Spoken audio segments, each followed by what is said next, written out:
android, technically. Arthur had to move very swiftly and smoothly. We wanted Arthur to have the ability to go anywhere in the bar. So what we designed was a motion control system for Arthur. It's a sort of machine that is on a track that's operated by computer, and I kneel into that, and then there's a kind of bicycle seat that I sit on.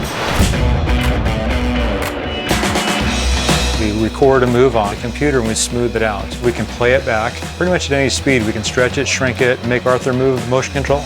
To begin with, I didn't want to do anything in the rig. I felt like it would be restrictive. And then at times I have to do certain shots where I'm not in the rig, and then that feels odd. That's just become part of the character. You rely on it then to kind of get into the character again. So it's the same process that happens with any character, but just on this particular role, there's some slightly unusual ones. Give me a lot of sake. Arigato. They've put together amazing robots, and it's really cool. The detail is really incredible. This robot here is a waiter robot. There's 3 different versions: French robot, Japanese robot, and a Mexican robot. Sí, señor. Gracias. They are articulated by the 2 guys back here that move it on an arm. It's similar to a camera dolly that we designed and built. It took about 2.5 weeks to build the robot. It took about a month to build the custom dolly that the guys are sitting on back there. So about a month and a half total.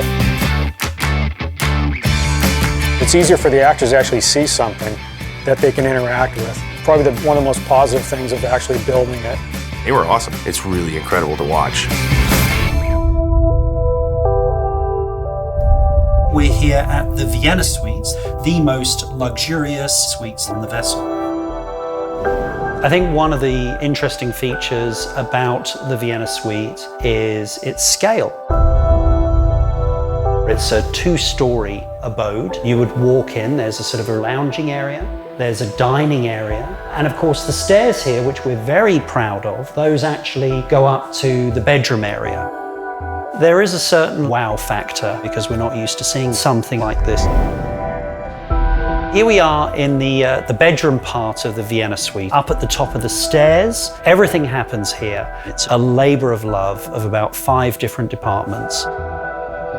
It really is breathtaking. I think when the scenes are cut together, we'll all be extremely proud of what we've done here.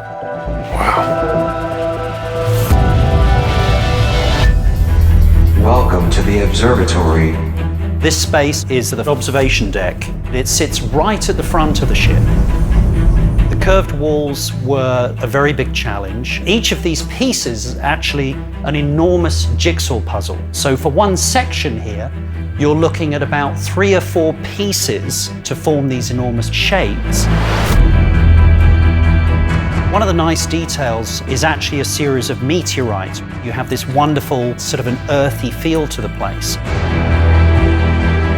That's why we also put the Zen garden in here as well, which again is another wonderful architectural feature which involves a lot of oval shapes and circles. It just keeps your eye moving. We really wanted to have 1 or 2 sets that really stood out. When you put a single actor in a set of this scale, you really start to relate to their isolation and also their predicament.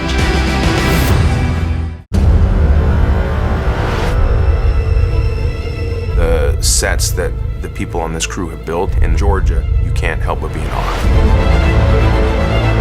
Atlanta's having a boom as a kind of little Hollywood, and that's resulted in a follow-up boom of construction and the creation of facilities, and that was fortuitous for us because as a movie set on a colossal starship, we did not have the luxury of going and finding sets. There were no starships lying around to borrow.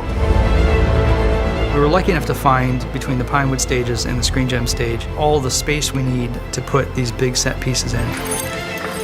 We hired local people. The results were really great. I'll forever be impressed by the magnitude of this type of a movie. You're looking around, you're seeing a real ship. It's really incredible to watch.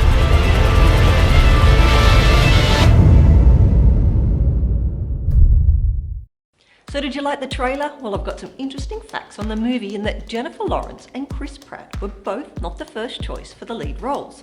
Reese Witherspoon, Rachel McAdams and Emily Blunt were all, at different times, cast in a lead female role, but dropped out during development, and Keanu Reeves was attached to the lead male role. Also on changing roles, Mark Forster and Brian Kirk were previously attached to direct before Moulton Tilden got the job. Now, careful with the spoiler here.